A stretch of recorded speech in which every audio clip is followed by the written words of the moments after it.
Hello दोस्तों, स्वागत है अपने तीसरे महाक्लास में। हमने आपको प्रॉपर 2 यूनिट्स के पूरे महाक्लास बना के दिए, उनकी पीडीएफ आपको टेलीग्राम पे मिल गई। आज अपनी जो तीसरी के मतलब सेकंड वाले पोर्शन की जो तीसरी यूनिट है, यानी जो सरल भाषा में कहें यूनिट नंबर 7 है, ठीक है, जिसका नाम है motion of planets and satellite. इनके बारे में हम लोग बातचीत करेंगे।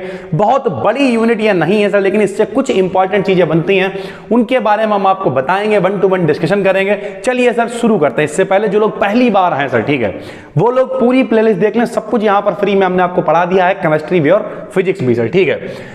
2 body problem is reduced to 1 body problem. देखो भैया, इसे बहुत आराम से समझिएगा सर, ठीक है। थोड़ी सी इस पीडीएफ में भी गलती हो गई है, अभी हम यहां पे आपको दिखा देंगे और उसके बाद ये पीडीएफ आपको टेलीग्राम पे मिल जाएगी। सुनिए सर, पहले समझते हैं ये है क्या। ये कह रहा है 2 बॉडी प्रॉब्लम, यानी 2 अलग अलग बॉडीज हैं, reduced to 1 body problem. Reduce मतलब जिन्हें कम करके हमें एक बॉडी में लेके आना है, ठीक भाई।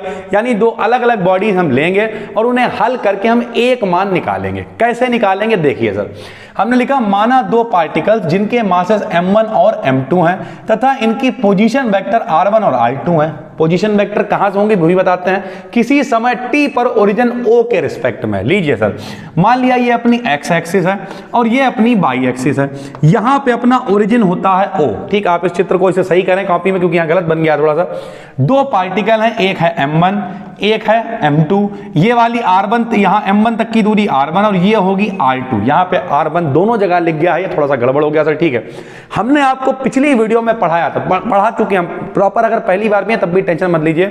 2 वेक्टरों को जोड़ने का नियम होता है। क्या नियम होता है? पहले एक वेक्टर खींचा, एक और वेक्टर खींचा और जो परिणामी खींचते वो इन दोनों के जोड़ के बराबर होता है। तो देखिए यहां पे क्या चल रहा है, r2 चल रहा है। क्या चल रहा है? r2। एक दूसरा क्या चल रहा है? r चल रहा है। क्या चल रहा है? r। और ये किसके बराबर होगा? परिणामी के, इसके बराबर होगा, यानी r1 वेक्टर के ये बराबर होगा, ठीक है। ये कौन सा लॉ है? ये ट्रायंगल लॉ है, वेक्टरों को जोड़ने का नियम। कैसे? कि जो ये वाला और ये वाला वेक्टर होता है, इनका जोड़ इस वाले के बराबर होता है, ठीक। तो ये वाला कौन है? r2 है।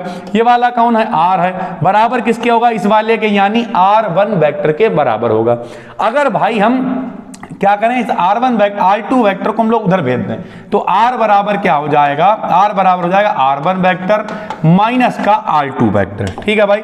इस तरीके से हम लोगों ने इसे बनाया, यानी कुल मिला के अपने पास देखिए, अब हम पहला केस लेके चलेंगे ना, तो देखिए कैसे जोड़ेंगे। सबसे पहले अपने पास एक वेक्टर क्या है? r1 वेक्टर है, ठीक भाई। तो क्या लिख दिया? r1 vector. फिर दूसरा वेक्टर खींचा, क्या नाम है उसका? r vector. तो प्लस में क्या लिख दिया? r वेक्टर बराबर इसका ये वाला परिणामी है, तो ये कितना हो जाएगा? r2 vector. ऐसे करके हमने लिख लिया।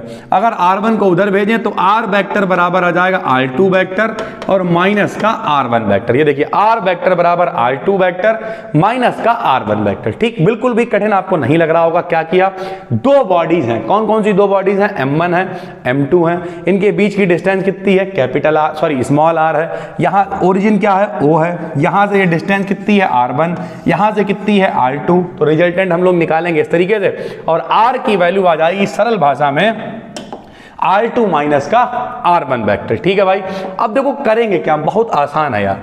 हम लोग जानते हैं कि जो सेंटर ऑफ मास होता है, यानी द्रव्यमान केंद्र, हम आपको पहली वीडियो में पढ़ा चुके हैं, उसका फार्मूला क्या होता है? RCM बराबर सेंटर ऑफ मास बराबर m1 r1 plus m2 r2 बटे में m1 प्लस m2, ठीक। हमने लिखा if RCM in on O, यानी RCM अगर यहां पे हो तो यहां पे भैया कितना होगा? 0 होगा। तो हमने लिखा देन RCM की वैल्यू हो जाएगी 0। अगर इसका जो द्रव्यमान केंद्र है वो यहां पे आ जाए, O पे आ जाए, तो यहां तो कोई दूरी है ही नहीं, क्योंकि ना तो हम लोग चल रहे हैं उधर। ये देखिए सर, अगर हम लोग जो है इसका द्रव्यमान सेंटर ऑफ मास यहां पे हो तो यहां पे मान कितना? 0 हो जाएगा। ना तो इधर जा रहा है ना इधर जा रहा है, तो ये वैल्यू 0, यानी RCM की वैल्यू तब हम लोग 0 रख सकते हैं अगर इसका सेंटर ऑफ मास कहां हो? O पर हो, ठीक भाई।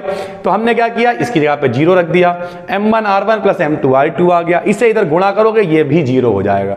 तो आ गया m1 r1 plus m2 r2 बराबर 0। इक्वेशन नंबर बना ली हमने 1। और हम लोगों को मालूम है ऊपर से रिजल्टेंट वेक्टर हमने निकाला है r vector equal to r2 minus r1। इसे बना लिया हमने इक्वेशन नंबर 2, ठीक है भाई। अब यहां पर एक हमने इक्वेशन यूज करी है जो आपके लिए थोड़ा सा नई हो सकती है, ठीक है। इसका नाम है, अब जरा थोड़ा हम इसे प्रोनाउंस करके आपको पढ़ के दिखाते हैं। देखो लैग्रैन्गियन, ऐसे करके पढ़ना, लैग्रैन्गियन, ठीक है। तो लैग्रैन्गियन इक्वेशन क्या होती है जरा सुनिए। L बराबर होता है T माइनस का V।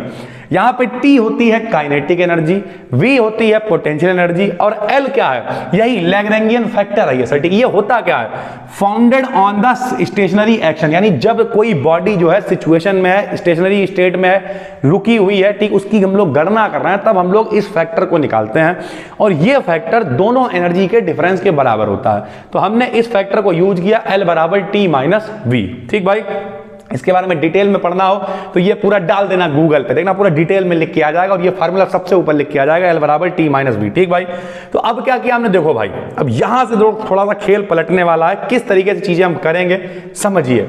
L बराबर T माइनस V लिखा हुआ है। ठीक भाई, यहां पे देखना थोड़ा सा जो है चीजें यहां पे थोड़ी सी कठिन होंगी, लेकिन समझ में आएंगी बहुत आराम से।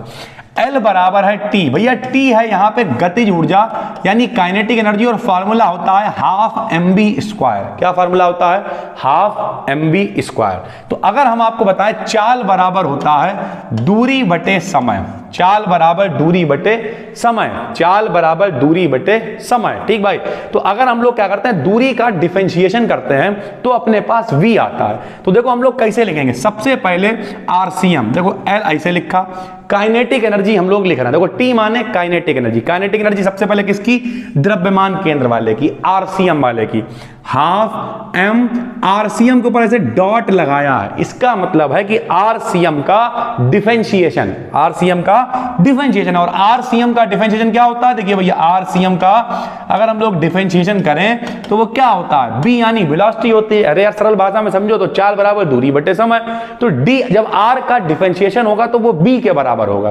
तो चाहे तो फार्मूला लिखें हाफ mv स्क्वायर, या B को लिख दें R डिफरेंशिएशन का स्क्वायर, ये जो ऊपर डॉट लगा है इसका मतलब है डिफरेंशिएशन। ठीक, प्लस का निशान। अब दो पार्टिकल हैं, देखो एक तो सेंटर ऑफ मास वाले की रख दी हमने kinetic energy, total 3 kinetic energy होंगी, एक पहले पार्टिकल की, एक दूसरे की, और एक सेंटर ऑफ मास की। ठीक है भाई, तो ये किसकी होगी kinetic energy, centre of mass की।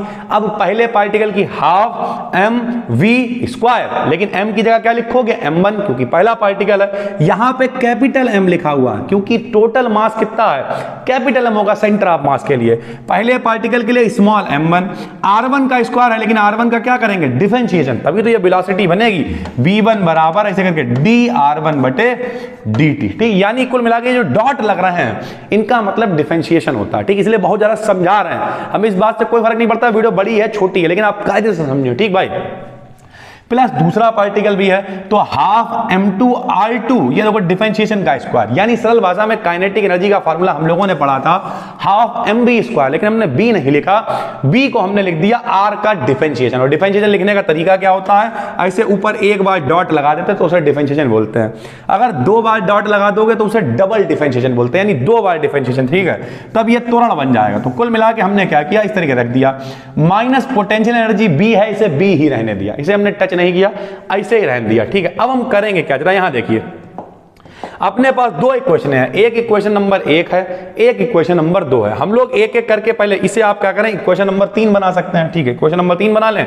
और इन दोनों से हम लोग r1 का मान निकालेंगे और r2 का मान निकालेंगे। देखो कैसे, तो हमने लिख दिया भाई, पहली इक्वेशन है m1 r1 plus m2 r2, और यहां से r2 का मान हम लोगों ने निकाला, इसे इधर भेज देंगे तो r प्लस r1 आएगा, इसमें रख दिया। ठीक, जब इसमें हमने मान रखा, हल किया, यहां से हल करके r1 कॉमन आया और r1 का मान निकाल लिया।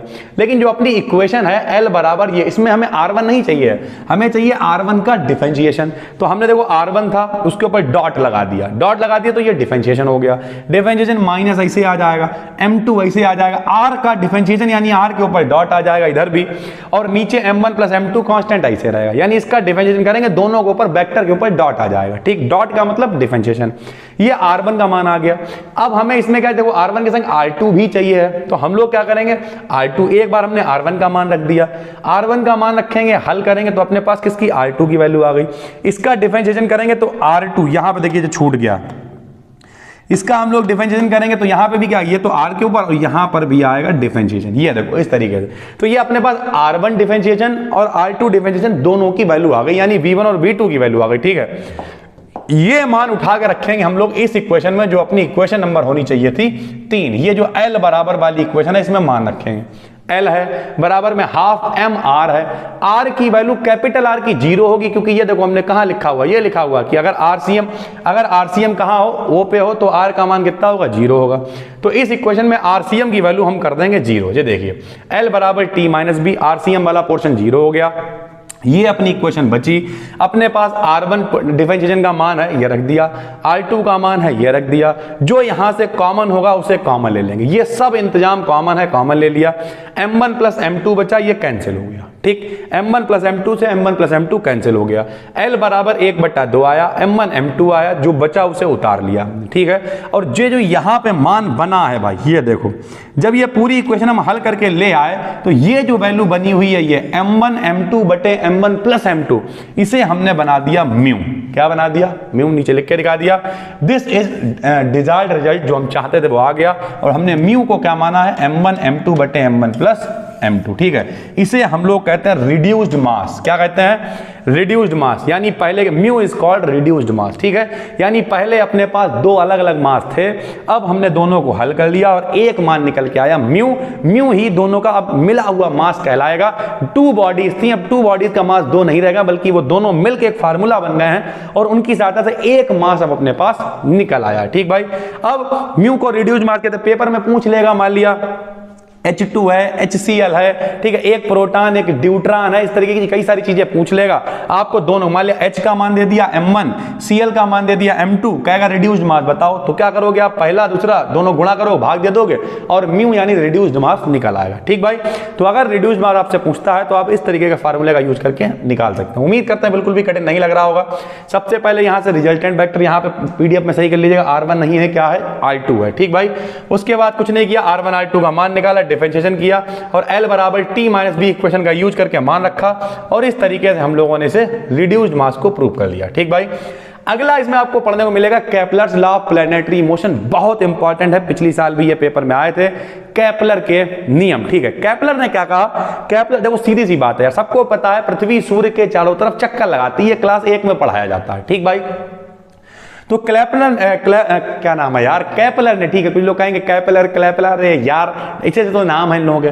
तो केपलर ने प्लैनेट्स के लिए 3 लॉ प्रपोज किए। पहला लॉ क्या है, प्लैनेट्स जो है वो सन के चारों ओर इलिप्टिकली का मतलब क्या होता है, दीर्घ वृत्ताकार मार्ग पे, लो भैया दीर्घ वृत्ताकार मार्ग क्या होता है, लो ये दीर्घ वृत्ता, ये सूरज है, इस तरीके से दीर्घ वृत्ताकार मार्ग पे चक्कर लगाते हैं सर, ठीक है। लगा दिया भाई, दीर्घ वृत्ताकार मार्ग पे चक्कर लगाते हैं, इलिप्टिकली मूव करते हैं, मोशन करते हैं, जिसमें सन एक सेंटर पर होता है। इस मोशन को प्लैनेटरी मोशन कहते हैं। सूरज बीच में रहता है और चारों तरफ से जो प्लैनेट्स हैं वो लगातार मूव करते रहते हैं। सेकेंड लॉ क्या होता है, एक सर्टेन टाइम में प्लैनेट एक सर्टेन वेलोसिटी कवर करता है, एरियल वेलोसिटी। एरियल वेलोसिटी का मतलब इतना ही एरिया कवर करेगा, इतनी स्पीड से चलेगा वो। जैसे पृथ्वी अगर घूम रही तो उसकी एक सर्टेन लिमिट है, ऐसा नहीं होता कि अंधाधुंध कभी घूमने लगी, कभी घूमी, ऐसा नहीं है सर। अगर 365 दिन में घूम रही तो 365 दिन में ही घूमेगी सर, ठीक है, अंधाधुंध वाला कोई काम नहीं है, ठीक है भाई। तो एक सर्टेन लिमिट होती है, सर्टेन क्राइटेरिया। थर्ड लॉ क्या है कि जो टाइम लग रहा है घूमने में वो डिस्टेंस के ट्रिपल पावर के डायरेक्टली प्रोपोर्शनल होता है। तो लिख दिया किसी प्लेनेट का पीरियड ऑफ रेवोल्यूशन, घूमने का जो टाइम है का स्क्वायर प्लेनेट की सन से डिस्टेंस के क्यूब के डायरेक्टली प्रोपोर्शनल होता है। डायरेक्टली प्रोपोर्शनल का साइन हटाया, के रख दिया और के की वैल्यू बनी, यानी टी स्क्वायर बराबर आर क्यूब हो गया, ठीक है भाई। ये है अपने केपलर के लॉ जो आपको पता होने चाहिए। लॉन्ग में तो ये नहीं आएंगे, लेकिन हाँ शॉर्ट में आ सकते हैं, तो आप इन्हें याद करें, ठीक है। उसके बाद आ गई एस्केप वेलोसिटी। एक आपने फिल्म देखी होगी लुंगी डांस वाला, जिसमें गाना था चेन्नई एक्सप्रेस। उसमें दीपिका जो है वो शाहरुख खान से कहती हैं मेरा एस्केप का प्लान रेडी है। फिर उधर से वो कुछ डायलॉग बोलते हैं, ठीक है। तो एस्केप मतलब था भागना, पलायन कर जाना। तो यदि हम किसी बॉडी को इस वेलोसिटी से फेंकें कि वह पृथ्वी के गुरुत्वाकर्षण क्षेत्र ग्रेविटेशनल फील्ड से बाहर निकल जाए और कभी भी वापस लौट के ना आए, तब बॉडी को दी गई इस वेलोसिटी को एस्केप वेलोसिटी। इसे फेंका, देखो वापस आ गया, फिर फेंका, फिर वापस आ गया। इस स्पीड से फेंकें कि ये वापस ही ना आए, नहीं आएगा, निकल गया गुरुत्वाकर्षण से बाहर, तब उस वेलोसिटी को कहेंगे एस्केप वेलोसिटी, की बॉडी जो है वो एस्केप कर जाए। माना कोई बॉडी जिसका मास स्मॉल m है, ठीक है, अर्थ की सरफेस पर प्रेजेंट है, यदि अर्थ की रेडियस आ रही है तब ग्रेविटेशनल एनर्जी, ये भैया ग्रेविटेशनल एनर्जी का फार्मूला होता है, आपको याद ही करना पड़ेगा यहां, ठीक है। तो ग्रेविटेशनल एनर्जी, उसी को हम लोग पोटेंशियल एनर्जी बोलते हैं, U बराबर माइनस का G me m और बटे में RE। कभी भी पोटेंशियल एनर्जी में नीचे स्क्वायर नहीं होता, माइनस में होती है सर, ठीक है। निगेटिव साइन यह शो करता है कि बॉडी को ग्रेविटेशनल फील्ड से इनफाइनाइट तक ले जाने में कार्य करना पड़ता है। किसी की फील्ड से बाहर निकलोगे तो मेहनत करनी पड़ेगी ना, ऐसे ही थोड़ी आराम से फेंका चलेगा। किसी की फील्ड में घुसोगे तब भी मेहनत करनी पड़ेगी, और किसी की फील्ड से बाहर निकलेंगे तब भी मेहनत करनी पड़ेगी। तो इसलिए सर निगेटिव साइन है। यह एनर्जी की बॉडी की काइनेटिक एनर्जी के बराबर होती है, और काइनेटिक एनर्जी क्या होती है, हाफ mv²। एस्केप वेलोसिटी तो v नहीं लिखेंगे, be लिख लेंगे, 1/2 रख दिया। निगेटिव साइन सिर्फ ये दिखा रहा था कि बाहर निकलने में दिक्कत होती है, लेकिन नेगेटिव साइन का यूज कुछ नहीं है, छोड़ दिया, इसे वैल्यू रख दी GMEM/RE। m से m कैंसिल हो गया, 2 को इधर भेज दिया, BE बराबर आया √2 GME/RE। GME बराबर होता है GRE², यहां पर रख दिया, ठीक है। BE बराबर √2 GRE आ गया। अगर हम लोग इसका मान रख के सॉल्व करेंगे 2 आएगा, G का मान 9.8 होता है, RE का मान 6.4, पृथ्वी की त्रिज्या, जान पहचान भी करवाया जा रहा है। स्मॉल g ग्रेविटेशनल एक्सीलरेशन है, जिसे गुरुत्वीय त्वरण कहते हैं। RE अर्थ की रेडियस है जो होती है 6.4 × 10⁶। सारे मान रख दिए, और एस्केप वेलोसिटी आ गई 11.2 किलोमीटर पर सेकंड। आपको पता होनी चाहिए ये 11.2 किलोमीटर पर सेकंड, ठीक भाई। अगली होती है ऑर्बिटल वेलोसिटी। अब ऑर्बिटल वेलोसिटी क्या होती है, ऑर्बिटल मतलब होता है चारों तरफ कक्षाओं में घूमना। तो घूमने के लिए जितनी वेलोसिटी चाहिए, भागने के लिए जो चाहिए थी वो एस्केप थी, चक्कर लगाने के लिए जितनी चाहिए उसे कहेंगे ऑर्बिटल वेलोसिटी। तो माना स्मॉल m मास की बॉडी अर्थ के चारों ओर रिवॉल्व कर रही है। माना अर्थ क्या है, अर्थ की रेडियस, अर्थ आ रही नहीं, अर्थ की रेडियस आ रही है। बीच बीच में थोड़ी पीडीएफ में गलतियां हैं, इसीलिए कहते हैं पूरी वीडियो भले ही भगा भगा के देखा करो, पीडीएफ के चक्कर में ना पढ़ो। बहुत सारे बच्चे ऐसे पहले रोने लगते सर पीडीएफ नहीं आई, पीडीएफ, अरे यार पीडीएफ का क्या करोगे, छापना थोड़ी है। एक बार भगा भगा के पूरी वीडियो देख ली, अपने आप करने की कोशिश करो। कुछ फंस गया तो पीडीएफ से देखो। अब अंधाधुंध अगर भगाओगे, सिर्फ बोले अरे क्लास खोला बंद कर दिया और उसके बाद क्या करिए पीडीएफ पर डिपेंड होगा, सर कोई फायदा नहीं होगा उससे। ज्यादातर लोग यही करते हैं, वीडियो खोली थोड़ी देर देखी, अरे यार 1 घंटे का महा क्लास कौन देखेगा, जो पीडीएफ आ जाएगी बस काम हो जाएगा, फोटो कॉपी निकलवा के आखिरी में पास हो जाएंगे। 12th के बाद ज्यादातर बच्चे यही स्ट्रेटजी रखते हैं और इसीलिए वो स्ट्रेटजी फेल होती है, आखिरी में भुगत जाते हैं। ठीक है सर, तो मेहनत करिए। सबको पता है कि केमिस्ट्री में वही 5 क्वेश्चन आएंगे, फिर भी वो फेल हो जाते हैं। लोग क्यों फेल हो जाते हैं, पढ़ोगे ही नहीं। जब 5 क्वेश्चन में नहीं पढ़ोगे तो कोई क्या करेगा यार भाई। तो माना अर्थ की रेडियस कितनी आ रही तथा बॉडी BO, इसे आप B0 पढ़ लो और चाहो तो क्या पढ़ लो BO पढ़ लो। B0 हम इसलिए कह रहे हैं पढ़ने में अच्छा लग रहा है, और BO का मतलब है ऑर्बिटल वेलोसिटी। BO वेलोसिटी से रिवॉल्व कर रही है, तब इस बॉडी पर सेंट्रीपिटल फोर्स एक्ट करेगा। या जब कोई चीज गोल गोल घूमती है तो उस पर लगता है अभिकेंद्र बल। आपने छोटे क्लास में पढ़ा होगा 11th में कि मान लिया खूंटा है, चारों तरफ गैया अंधाधुंध घूम रही, बढ़ती है पथ पे गति, सर्कस में मौत का कुएं में घूम रहे हैं, वो मोटरसाइकिल घुमा रहे हैं, इलेक्ट्रॉन नाभिक के चारों तरफ घूम रहा है, ठीक है, या फिर पृथ्वी सूर्य के चारों तरफ घूम रही। सब में क्या होता है अभिकेंद्र बल, जिसे कहते हैं सेंट्रीपिटल फोर्स एक्ट करेगा, जो ग्रेविटेशनल फोर्स के बराबर होगा। सेंट्रीपिटल फोर्स क्या होता है, mv²/r होता है। सेंट्रीपिटल फोर्स भैया mv²/r होता है। और गुरुत्वाकर्षण बल क्या होता है, G(m1 m2/r²), ये भी 9th क्लास में पढ़ाया जाता है। तो G लिख दिया, m1 की जगह पृथ्वी है तो me लिख दिया, दूसरा कुछ चक्कर लगा रहा m लिख दिया, बटे में RE रेडियस है तो RE² लिख दिया, बराबर mv²/r। ऑर्बिटल है तो BO लिख दिया। m से m कैंसिल हो गया भैया, RE को ऐसे लिखा रहा अंदर, एक RE से एक RE कैंसिल कर दिया, तो बचा GME/RE बराबर BO²। अगर यहां से स्क्वायर हटाएंगे तो रूट लग जाएगा, तो BO बराबर आएगा √GME/RE। GME बराबर फिर रख सकते हैं GRE²। यहां पे ये देखिए गलत लिखा हुआ, पीडीएफ ने बच्चे ने गलत लिख दिया है, यहां पे होगा कैपिटल GME। GME बराबर होता है GRE², ठीक है। तो यहां रख दिया GRE², एक RE कैंसिल हो गया, B0 बराबर √GRE। G की वैल्यू 9.8, RE का मान इतना। इसे जब आप हल करोगे तो हल होके आएगा 8, ठीक है भाई। तो BO बराबर होता है 8 किलोमीटर प्रति सेकंड, ठीक है भाई, कोई दिक्कत। और वो वाली BE कितनी थी, 11.2। दोनों आपको पता होनी चाहिए, प्रैक्टिकल वगैरह में काम में आता। अगर कोई कहे इन दोनों में रिलेशन निकाल दो, चलो बी बराबर √2 GRE, बी ओ बराबर √GRE, दोनों को भाग दे दो, GRE कैंसिल, यानी BE बराबर आ जाएगा √2 B0। ठीक भाई, तो इस तरीके से आप इसे निकाल सकते हैं। अगला अपना टॉपिक है एनर्जी ऑफ अ सैटेलाइट। बिल्कुल आसान है। एनर्जी मतलब होता है ऊर्जा। दो प्रकार की ऊर्जा होती है, गतिज ऊर्जा, एक स्थितिज ऊर्जा। दोनों हम लोग निकालेंगे और जोड़ देंगे तो आ जाएगी कुल ऊर्जा। ठीक, ये भैया देखो पृथ्वी है, ठीक है, थोड़ा सा आपको दिखा देते हैं। ये अपनी अर्थ यानी पृथ्वी है। पृथ्वी की त्रिज्या मान ले रहे कितनी है, RE है, द्रव्यमान ME है, और यहां पर कोई जो है वो चक्कर लगा रहा है। मान लिया h ऊंचाई पर चलो चक्कर लगा रहा है कोई पार्टिकल जिसका द्रव्यमान m है और वो चक्कर लगा रहा है, ऑर्बिटल वेलोसिटी BO से चक्कर लगाएगा, अभी आपको बताया सर। ठीक है, तो देखिए क्या करने वाले हैं। माना कोई सैटेलाइट जिसका मास m है, अर्थ से h हाइट पर, मान लिया h ऊंचाई पर चक्कर लगा रहा है, तब इस पर लगने वाला सेंट्रीपिटल ग्रेविटेशनल फोर्स से प्राप्त होगा। जाहिर सी बात, जब चक्कर लगा रहा अभी आपको बताया, तो वहां पे सेंट्रीपिटल फोर्स लगेगा, यानी अभिकेंद्र बल लगेगा। ठीक, मान रख दिया। अभिकेंद्र बल का फार्मूला mv²/r बराबर GMEm, बिल्कुल वैसे ही हल करेंगे। BO का मान निकल आया, BO निकल आया √GME/r, ये भी ऊपर भी निकाली है ऑर्बिटल वेलोसिटी। काइनेटिक एनर्जी हमें चाहिए, फार्मूला होता है K बराबर ½ mv², ये वाला मान यहां रख दिया। ये आ गई अपनी गतिज ऊर्जा, K बराबर GMEm बटे में 2r, ये हो गई गतिज ऊर्जा। गतिज ऊर्जा निकल आई, तो हम लोग निकालेंगे स्थितिज ऊर्जा। लो, स्थितिज ऊर्जा यानी पोटेंशियल एनर्जी। पोटेंशियल एनर्जी क्या होती, किया गया कार्य ऊर्जा के बराबर होता, तो U को रख दिया -W के। -W के बराबर क्यों रखा, क्योंकि हमने अभी आपको बताया किसी की फील्ड में घुसोगे या बाहर निकलोगे तो ऊर्जा खर्च होएगी, तो माइनस रख दिया।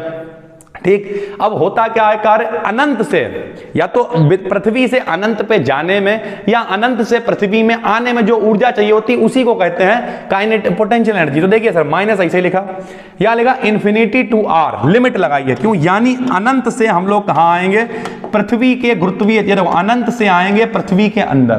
पृथ्वी के अंदर घुसोगे तो मेहनत करनी पड़ेगी, इसलिए माइनस लगाया। और कार्य बराबर होता क्या है, बल गुणे विस्थापन, यानी F.dr का मतलब कार्य हम लोग निकाल रहे हैं। कार्य बराबर बल गुणे विस्थापन करके इंटीग्रेशन कर देंगे, कार्य निकल आएगा।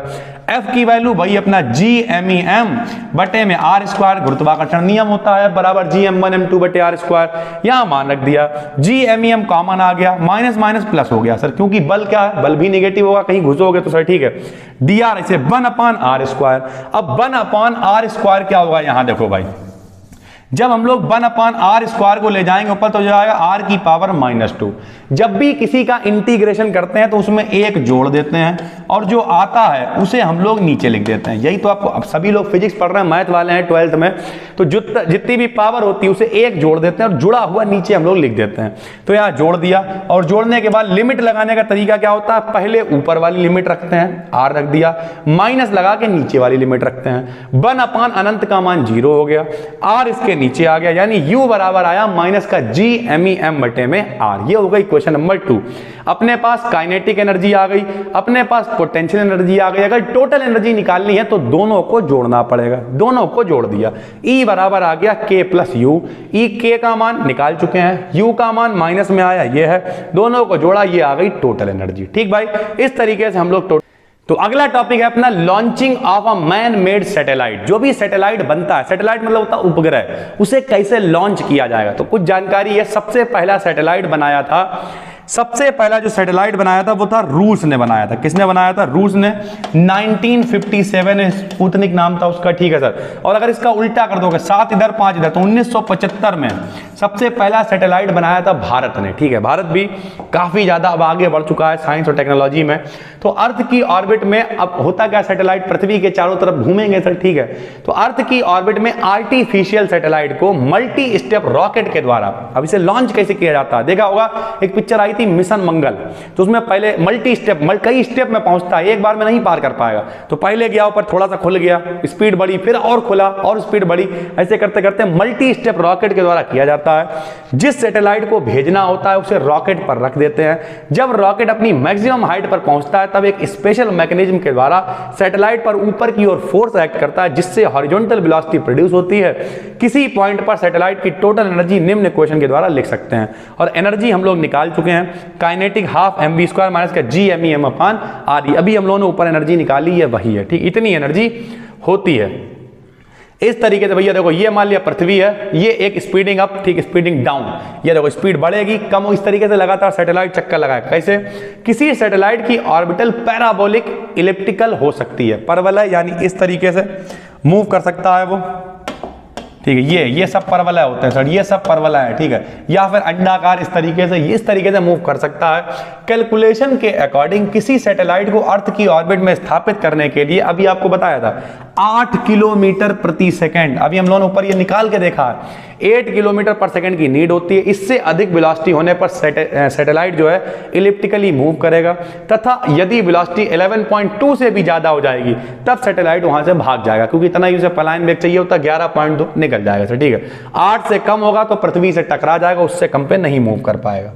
उसके बाद कुछ सर दोस्त यहाँ पे सवाल हैं जो आप अगर लगाएंगे तो फायदे में रहेंगे सर, ठीक है। ये पीडीएफ आपको टेलीग्राम पे मिल जाएगी, थोड़ा सा प्रैक्टिस करना है। देखिए इन सवालों में एक दो बच्चे कमेंट कर रहे थे कि सर इन सवालों में जो है कुछ सवाल जो है वो गलत हैं, ठीक है, तो भैया ये मॉडल से लगाए गए हैं, ठीक है, तो थोड़ी बहुत तो गलती इनमें होगी, थोड़ा अपना भी दिमाग इस्तेमाल किया करो। 2-4 सवाल में दिक्कत भी हो उन्हें छोड़ो, ठीक है, अगर छोड़ना नहीं है तो अपने दिमाग से लगाओ, ठीक है, अगर उल्टा सीधा उतारोगे तो उससे कोई फायदा नहीं होगा, ठीक। तो यहाँ पे देखिए क्या एक रॉकेट है, is moving upward with 3 gram acceleration, calculate the effective weight of the astronaut, ordinary waiting 75 kg, ठीक है, 75 किलो का एक आदमी है, ठीक है, 3 किलोग्राम के एक्सेलरेशन से जो है वो जा रहा है, ठीक है। तो अब क्या है भैया, सैटेलाइट जा रहा है ऊपर की तरफ, वजन लगेगा नीचे की तरफ, तो फॉर्मूला लगाएंगे F डैश बराबर F माइनस का ma0। F डैश का मान भाई mg है, देखो रख दिया यहाँ पे 75, ये किलोग्राम नहीं ग्राम है सर, ठीक है, गलत दे रखा है, 75 ग्राम माइनस 75 आएगा m की वैल्यू, ठीक है, और a की वैल्यू कितनी आ जाएगी 3 ग्राम दे रखी है, देखो ऊपर की तरफ है तो -3 ग्राम है, सॉल्व कर लिया 300 ग्राम आ गया ये सर, ठीक है। उसके बाद इस तरीके के कुछ सवाल आपको दे रखे हैं, उन्हें आप लगाएं, ठीक है। ये देखिए एक प्रूवमेंट है, इसे आपको बताते हैं। दिखाइए कि m द्रव्यमान के उपग्रह जो पृथ्वी के चारों ओर r त्रिज्या के वृत्ताकार पथ पे घूम रहा, e की वैल्यू इतनी होती है। बिल्कुल आसान है, हम आपको पिछले जो भी वो हैं वीडियोस में बता चुके हैं कि जब तक वो केवल m होता है, मास होता है, अगर उसमें वेलोसिटी भी आ जाए तो mv हो जाता है, और रेडियस भी आ जाए तो mvr हो जाता है। m है तो वो मास है, v आ गया मोमेंटम है, और mvr भी आ गया तो ये एंगुलर मोमेंटम है, और एंगुलर मोमेंटम को लिखते हैं j से, ठीक है भाई। तो यहां पे हमने लिख दिया j बराबर mvr, ये क्या है एंगुलर मोमेंटम है।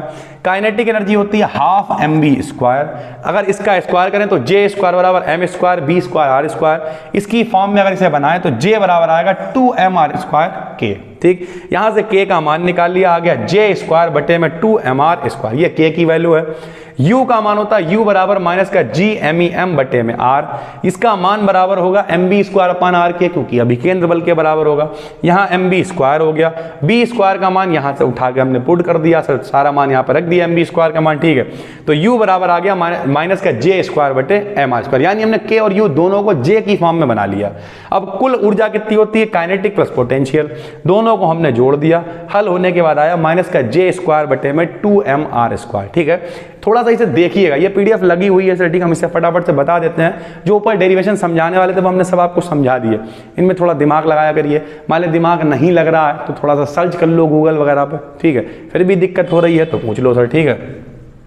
द्रव्यमान m का एक पिंड है, ये देखिए यहां पर आ गया, इसमें देखिए वही फार्मूला j बराबर r क्रॉस p होता है, j बराबर या r वृत्तीय कक्षा में उपग्रह की कक्षा कक्षीय वेग है जो 90 के कोण पे मूव कर रहा है, तो mvr sin थीटा, बात वही, केवल mvr लिख लो चाहे sin थीटा लिखो ना लिखो कोई मतलब नहीं है, दोनों का मान बराबर होगा। यहां से मान निकालेंगे j बराबर इतनी वैल्यू आ जाएगी, ठीक है। तो ये कुछ चीजें हैं जो आप पीडीएफ में देख लेंगे।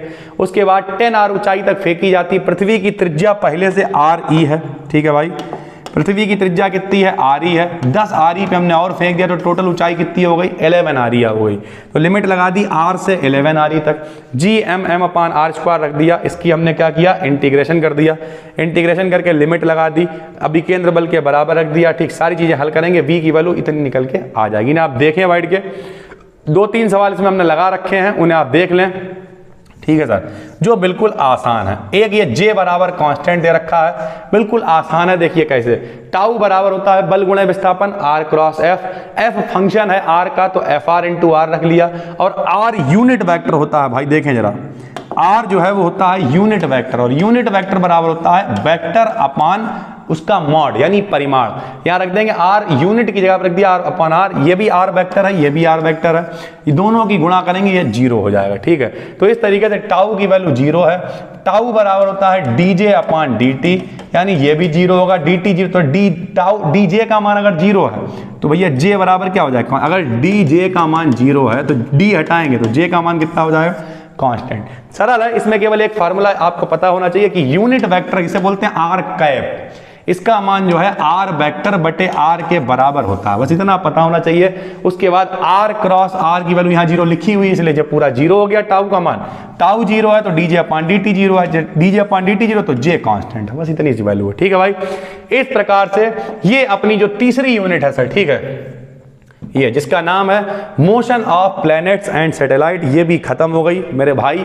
बहुत मेहनत की जा रही है इन क्लासेस के पीछे। आपको लगता होगा यार जैसे ये देखो अब ये है अलग राइटिंग है, ये अलग राइटिंग है, ठीक है, कुछ चीज़ें हमने ऑफलाइन में कराई हैं तो उससे क्या उन लोगों की भी मदद हो रही है, प्लस यहाँ पे प्रॉपर बैठ के पीडीएफ बनानी पड़ती है, जो चीज़ें छूटी हुई हैं उन्हें लिखना पड़ता है, पूरी रिसर्च लगती है भाई।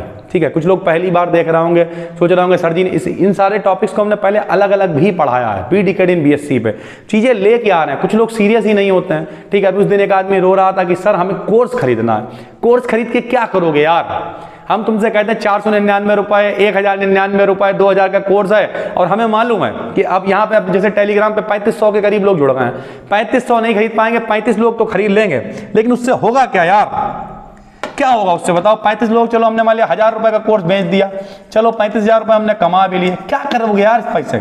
लेकिन जो बाकी लोग हैं 3500 में जो बचे हुए 3400 कुछ लोग हैं वो तो नहीं पढ़ पाएंगे, वो कहाँ पढ़ेंगे जाके, वो कहाँ से लाएंगे 1000 रुपए 500 रुपए। इसलिए ऐसा कुछ नहीं है, एप्लीकेशन ऐसे कुछ लोग कहेंगे सर आपके पास एप्लीकेशन ही नहीं होगी, 22,000 रुपए खर्च करके एप्लीकेशन बनवाई थी, वो पड़ी हुई है, इससे शायद रिन्यूअल भी नहीं करवाई हमने। क्यों नहीं करवाई, क्योंकि जब सारा कंटेंट आप यहाँ पे सीरियस होकर अगर आप पढ़ेंगे तो यहीं पे मिल रहा है। देखिए हमने सारे क्लास आपको लाइन से दिए, इंपॉर्टेंट बताए, टेलीग्राम पे PDF मिल रही है, सारी चीजें, यहाँ तक कि अगर हम यहाँ जो ऑफलाइन में बच्चे थे, ठीक है, कुछ बच्चे ऐसे हैं जिन्होंने अरे यार ये तो पढ़ाई रहे हैं, वहाँ पढ़ लेंगे, कोई टेंशन नहीं है, पढ़ लो मेरे भाई, हमें कोई दिक्कत नहीं, बस हम यही चाहते हैं कि आप एक अच्छे नंबर लेके आएं, इसके अलावा हमें कुछ नहीं चाहिए मेरे भाई। ठीक, नए हैं चैनल को सब्सक्राइब कर लीजिए, अच्छा लगता है कि जब नीचे नंबर लिखे होते हैं कि क्योंकि हम तो कभी नंबर के चक्कर में नहीं पड़े, लेकिन रियलिटी यही है कि अगर किसी के पास मिलियन है तो वो बड़ा टीचर है, उस पर लोग ज़्यादा भरोसा करते हैं। किसी बेचारे के पास कोई होगा जिसके 40-50 ही सब्सक्राइबर मान लिया और वो बहुत मेहनत से पढ़ा रहा है, ठीक है, तो आदमी अरे 50 सब्सक्राइबर बहुत रहा होगा, लेकिन शुरुआत एक से ही होती है। ये चैनल अभी आपको 90,000 के करीब दिख रहा है, लेकिन इस पे भी एक दिन एक सब्सक्राइबर रहा होगा, और वो सब्सक्राइब कोई नहीं करता, वो खुद का ही होता है। आदमी 5-6-7 मेल बना लेता है, खुद ही पहले अपने आप सब्सक्राइब कर लेता है। तो ये चीजें हैं जो समय के साथ बढ़ेंगी मेरे भाई, लगातार अगर लगे रहोगे तो मजा काट देंगे, हम हमेशा कहते हैं। ये पूरा तीसरी यूनिट भी कंप्लीट हो गई, कल के बाद परसों जब हम आपको मिलेंगे तो हम लेके आएंगे आपके लिए चौथी यूनिट डिफरेंशियल इक्वेशन वाली, जिसमें SHM है, सरल आवर्त गति। ठीक है, उसे कराते ही अपनी 4 यूनिट यानी पूरा सेकंड पोर्शन खत्म हो जाएगा। उम्मीद करते हैं आप साथ में नोट्स बना रहे हैं। उसके बाद हम आपके लिए एक वीडियो लेके आएंगे जिसमें तीनों थ्योरम कराएंगे, Stokes theorem, Green's theorem, Gauss divergence theorem, तीनों हो जाएंगी। फिर एक फाइनल वीडियो आएगी छठी, जिसमें जो भी छूटा चढ़ा scalar, vector, unit vector, tensor, जो भी कुछ आ सकता है वो सब कुछ करा देंगे। और फाइनली फिजिक्स भी 6 महाक्लासों के साथ पूरी तरीके से खत्म हो जाएगी। तो दोस्त बहुत ज्यादा नहीं है, बौरा नहीं बनना है। हम ये नहीं कह रहे सिर्फ आप इसी पे भरोसा रखें, लेकिन अगर इस पे भी भरोसा रखते हैं तो आप एक अच्छे नंबर ला पाएंगे, बेहतरीन। जब ये सब लिख जाए दोस्त तो ना जरा रजिस्टर केमिस्ट्री हमने पूरी 61 वीडियो करा दी, जरा मिलाना, कम से कम मेरे हिसाब से 100 से ऊपर पन्ने लिख गए होंगे, कम थोड़ी है, कुछ भी छोड़ा नहीं है, लगभग सब कवर कर लिया मेरे भाई। फिर भी आप रोते रहो यार वो एक यंत्र नहीं मिल रहा है, वो एक, अरे यार इतना सब लिख गया, उसे पढ़ लिया क्या आपने। तो ये कुछ चीजें हैं प्रॉपर। ये पूरी यूनिट खत्म हो गई है, यूनिट नंबर 3 थी ये। फिर मिलेंगे परसों, टेलीग्राम पे जाइए, कल तक इसकी PDF पड़ जाएगी। और अगर अभी पिछले महाक्लास नहीं देखे हैं तो पूरे 7 महाक्लास हम केमिस्ट्री के बना चुके हैं, और इसका भी ये तीसरा, पूरी केमिस्ट्री पूरी फिजिक्स खत्म हो गई है। बॉटनी आपके लिए BDCAD BSc पे आ रही है, कल 3 वीडियोस हमने पब्लिक की हैं। फिजिक्स वालों का कोई मतलब नहीं होगा उससे, ठीक है, लेकिन जो भी लोग हैं उन्हें शेयर करा करिए, बताया करिए यार, ज्यादा भटके मत, सारी चीजें यहाँ पे अवेलेबल करा दी गई हैं। बस दोस्तों फिर मिलते हैं, तब तक के लिए धन्यवाद।